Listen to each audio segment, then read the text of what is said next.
s'est passé pas mal de choses en 2 ans. Il y a eu la grande étape qui a été la sortie d'un premier album aussi pour moi. Et c'est Chaleur humaine. Chaleur humaine, exact. Et effectivement, la sortie d'album, c'est passé bien au-delà de mes espérances, je crois. Donc c'est assez joli de revenir maintenant, effectivement.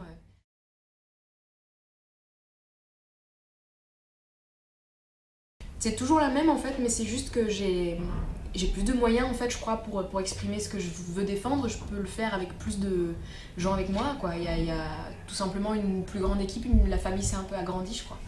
Donc c'est Christine, mais avec une famille maintenant. Donc c'est Christine and the Queens, littéralement, quoi.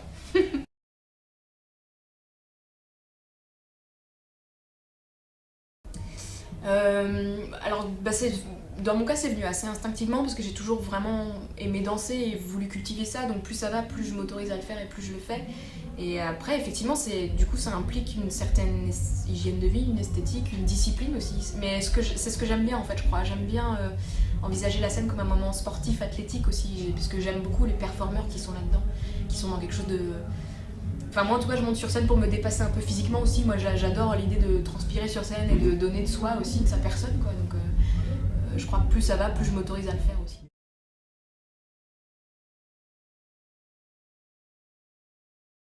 J'ai un petit faible pour Michael, ouais. Je pense ne pas être la seule en même temps parce qu'il a été très marquant comme.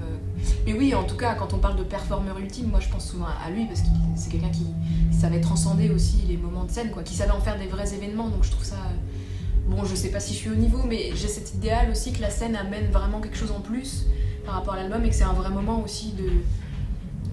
Ouais, où on peut transcender les chansons qu'on a écrites en studio.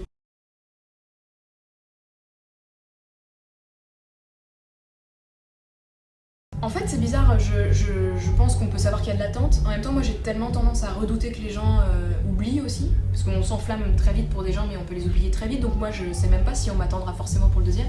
En tout cas, moi je sais que j'ai des exigences déjà pour le deuxième album, et je vais rester dans une énergie de travail et d'abord être contente de ce que je vais faire, et puis on verra si les gens le seront aussi.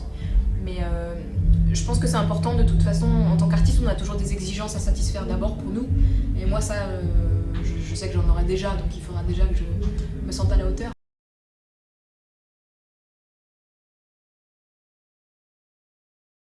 Bah, ce serait d'avoir des choses à raconter sur la durée, c'est-à-dire que moi, ce que je respecte beaucoup, c'est les parcours aussi, c'est les longues discographies, c'est d'avoir suivi des artistes des années, c'est des artistes comme Bowie qui ont réussi à se réinventer et à durer, quoi. Si je pouvais avoir une carrière qui soit aussi riche que celle de Bowie.